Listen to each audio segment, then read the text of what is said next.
Hi everyone, I am Engineer Chondi Pal. Show you fantastic, important and informative update. Share market news of Dhaka Stock Exchange and Chittagong Stock Exchange stock market. এর ঝুঁকিপূর্ণ নিজের বুদ্ধিতে buy sell করবেন। This is educational video.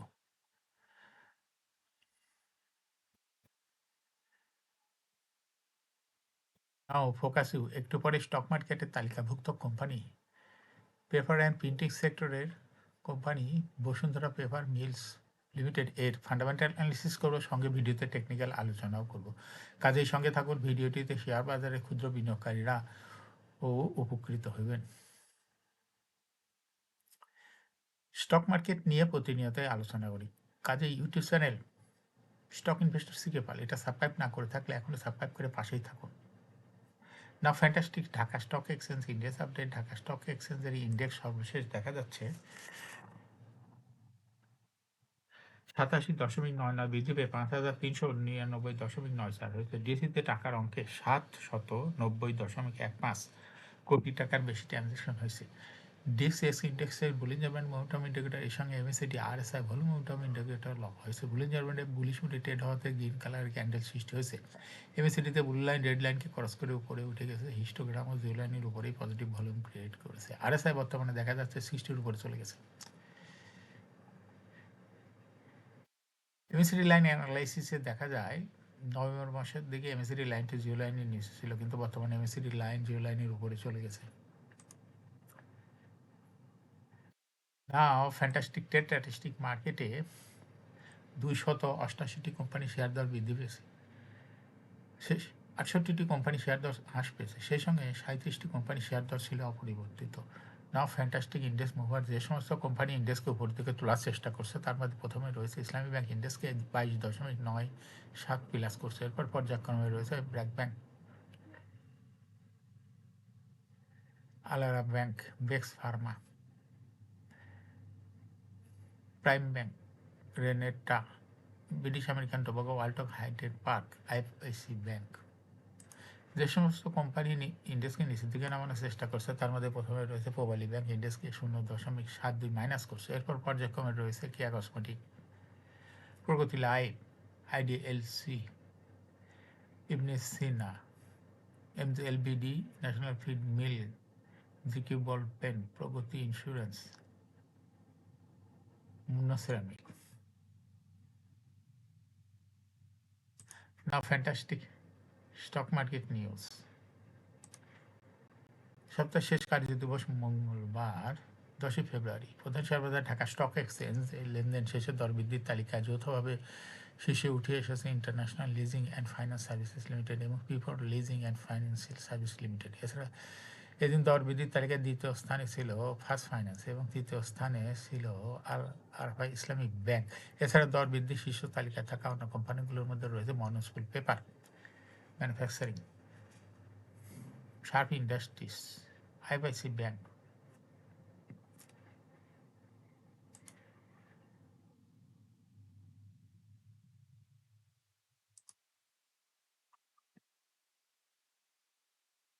একীভূত হওয়া 5টি ইসলামী ব্যাংকের ক্ষতিগ্রস্ত বিনিয়োগকারীদের জন্য সুখবর দিয়েছেন অর্থ উপদেষ্টা ডক্টর সালেউদ্দিন আহমেদ।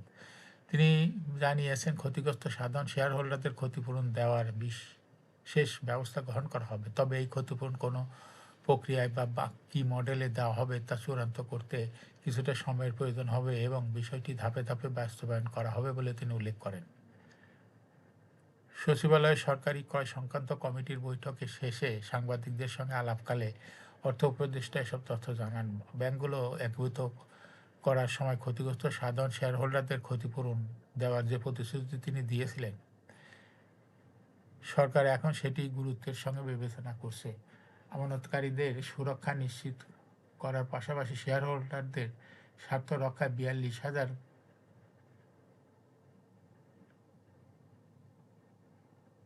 কোটি টাকার যোগান সহ আনুষঙ্গিক টেকনিক্যাল বিষয়গুলো খতিয়ে দেখা হচ্ছে। শেয়ার হোল্ডারদের ক্ষতিপূরণ দেওয়ার বিষয়টি বেশ কারিগরি ও জটিল বলে মন্তব্য করেন ডক্টর সালেউদ্দিন আহমেদ। তিনি জানান, অনেক ক্ষেত্রে ব্যাংকগুলোর নেট অ্যাসেট ভ্যালু নেতিবাচক হয়ে পড়ায় তাত্ত্বিকভাবে শেয়ার হোল্ডারদের দায় থেকে যায়, তবে সাধারণ বিনিয়োগকারীরা বাজারের সংকেত দেখে শেয়ার কিনেছেন। এই মানবিক ও যৌক্তিক বিষয়টি বিবেচনা করে তাদের কতটুকু সহায়তা করা যায় তা নিয়ে কাজ চলছে। ব্যাংকের আর্থিক দুরবস্থা পুরো বোঝা একা বিনিয়োগকারীদের উপর চাপিয়ে দেওয়া ঠিক হবে না বলে তিনি মনে করেন। ক্ষতিপূরণের সম্ভাব্য পদ্ধতি নিয়ে উপদেষ্টা জানান, এর জন্য একটি নির্দিষ্ট মডেল তৈরি করা হচ্ছে যা পরবর্তী অর্থমন্ত্রী বাস্তবায়ন করবেন। উদাহরণস্বরূপ, বড় অঙ্কের বিনিয়োগকারীদের ক্ষেত্রে আংশিক শেয়ার প্রদান এবং বাকি অংশের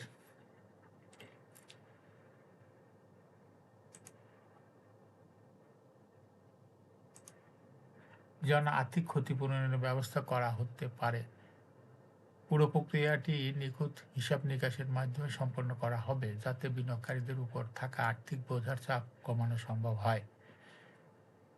ব্যাংক খাতের সামগ্রিক সংস্কার প্রসঙ্গে অর্থ উপদেষ্টা বলেন, কেবল একটি সিদ্ধান্তের মাধ্যমে দীর্ঘদিনের সমস্যা মেটানো সম্ভব নয়। কাঠামোগত দুর্বলতা দূর করতে ধারাবাহিক সংস্কার ও নিয়ন্ত্রক সংস্থাগুলোর সক্ষমতা বৃদ্ধি এখন সময়ের দাবি। বাজারের উপর সাধারণ মানুষের আস্থা ফিরিয়ে আনাই এখন মূল লক্ষ্য এবং এ লক্ষ্যে সরকার নিরলসভাবে কাজ করে যাচ্ছে। টেকসই অর্থনীতির জন্য দীর্ঘমেয়াদে ব্যাংক নির্ভরতা কমিয়ে শেয়ার বাজার ও বন্ড মার্কেটকে আরও শক্তিশালী করার উপর জোর দেন তিনি। ইকুইটি পার্টিসিপেশন ও বন্ড মার্কেটের উন্নয়ন ছাড়া শক্তিশালী অর্থনৈতিক ভিত্তি গড়া অসম্ভব। চলমান এই সংস্কার কার্যক্রমগুলো পরবর্তী সরকার ধারাবাহিকভাবে এগিয়ে নিলে দেশের অর্থ বছর ভিত্তিক লক্ষ্যমাত্রা অর্জন সহজ হবে এবং অর্থনীতিতে পূর্ণ স্থিতিশীলতা ফিরে আসবে বলে তিনি আশা প্রকাশ করেন।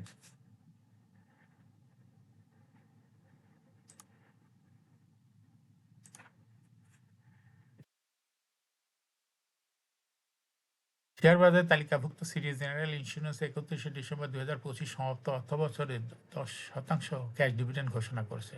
সমাপ্ত অর্থবছর কোম্পানির শেয়ার প্রতি আয় হয়েছে 3 টাকা 40 পয়সা। আগের বছর ছিল 3 টাকা 8 পয়সা, অর্থাৎ ইপিএস বৃদ্ধি পেয়েছে সিটি জেনারেল ইন্স্যুরেন্সের। 31শে ডিসেম্বর 2025 তারিখ কোম্পানির নিট সম্পদ মূল্য এনবিপিএস হয়েছে 23 টাকা 24 পয়সা। এই জন্য আগামী 31শে মার্চ কোম্পানি এজিএম অনুষ্ঠিত হবে। রেকর্ড ডেট নির্ধারণ করা হয়েছে 4 মার্চ।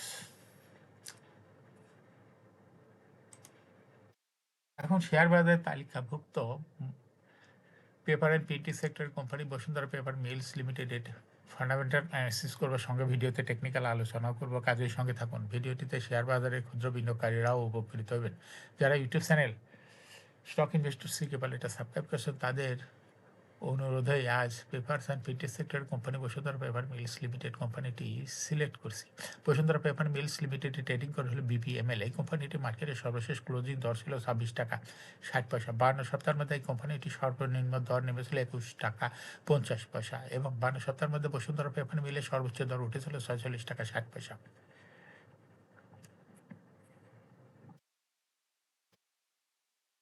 এই কোম্পানিটি পেপার অ্যান্ড প্রিন্টিং সেক্টরের একটি কোম্পানির অথরাইজ ক্যাপিটাল 500 কোটি টাকা, পেইড আপ ক্যাপিটাল 173.791 কোটি টাকা, রিজার্ভ রয়েছে এই কোম্পানিটি 671.77 কোটি টাকা। এর ইন্ট হল 30শে জুন। Last AGM held on 23rd December 2025 for the year ended 30 June 2025। এই কোম্পানির সর্বমোট শেয়ার সংখ্যা হলো 17,37,91,441টি শেয়ার রয়েছে সর্বমোট। এই কোম্পানির সর্বশেষ 2023 সালে 11% ক্যাশ ডিভিডেন্ড দিয়েছিল। 23 সালের পরে 24 এবং 25 সালের কোনো ডিভিডেন্ডের তথ্য ডিএসির ওয়েবসাইটে নাই। বসুন্ধরা পেপার মিল কোম্পানিটি ফার্স্ট কোয়ার্টার ইপিএস হয়ে গেছে -6.6, দ্বিতীয় কোয়ার্টারও -7.7। Price earning ratio based on latest audited financial statement in the year 10th February 2020, 6 P ratio -0.97. Financial performance as per audited financial statement in the year 2021 সালে EPS হলো 2.37, 22-এ 2.92, 23-এ 2.62, 24-এ 1.1, 25-এ -18.98, অর্থাৎ Bashundhara paper mill এই কোম্পানিটির EPS এর growth দেখা যাচ্ছে 21 সালে কোনো রকমের পজিটিভ ছিল, কিন্তু 25 সালে ব্যাপক পরিমাণ নেগেটিভ ইপিএস। এই কোম্পানিটির এনএভি পার শেয়ার 2021 সালে ছিল 45.81, 22-এ 74.31, 23-এ 77.54, 24-এ 77.06 এবং 25-এ 57.82। অর্থাৎ বসুন্ধরা পেপার মিল এই কোম্পানিটি এনএভি পার শেয়ারের গ্রোথ 21 সালে ভালোই ছিল, কিন্তু দেখা যাচ্ছে 25 সালে অনেক 22 সালের পরে 2022 সালের পরে 25 সালে অনেকটা 22 সালের তুলনায় কমে গেছে। এই কোম্পানিটির প্রফিট 2021 সালে ছিল 41.119 কোটি টাকা, সেখান থেকে দেখা যাচ্ছে 2025 সালে প্রফিট মাইনাস 329.914 কোটি টাকা। অর্থাৎ বসুন্ধরা পেপার মিল এই কোম্পানিটির প্রফিটের গ্রোথ 21 সালের তুলনায় 2025 সালে পজিটিভ থেকে নেগেটিভে চলে গেছে। কোম্পানিটির ডিভিডেন্ড ইল্ড 2024 ও 25 সালে কোনো তথ্য ডিএসসির ওয়েবসাইটে নাই।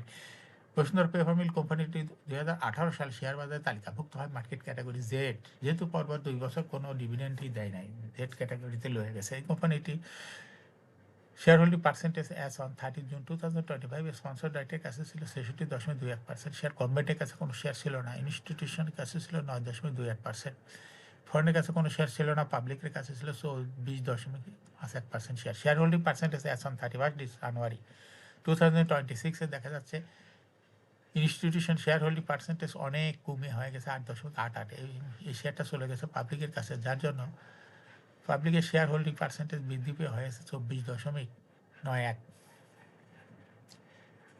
বসুন্ধরা পেপার মিল এই কোম্পানিটি শর্ট টার্ম লোন রয়েছে হলো 1078.838 কোটি টাকা, লং টার্ম লোন রয়েছে হলো 1760.181 কোটি টাকা। এখন বসুন্ধরা পেপার মিল এই কোম্পানিটি টেকনিক্যাল অ্যানালাইসিস করার জন্য বুলিঞ্জার ব্যান্ড মোমেন্টাম ইন্ডিকেটরের সঙ্গে MACD RSI volume momentum indicator লওয়া হয়েছে।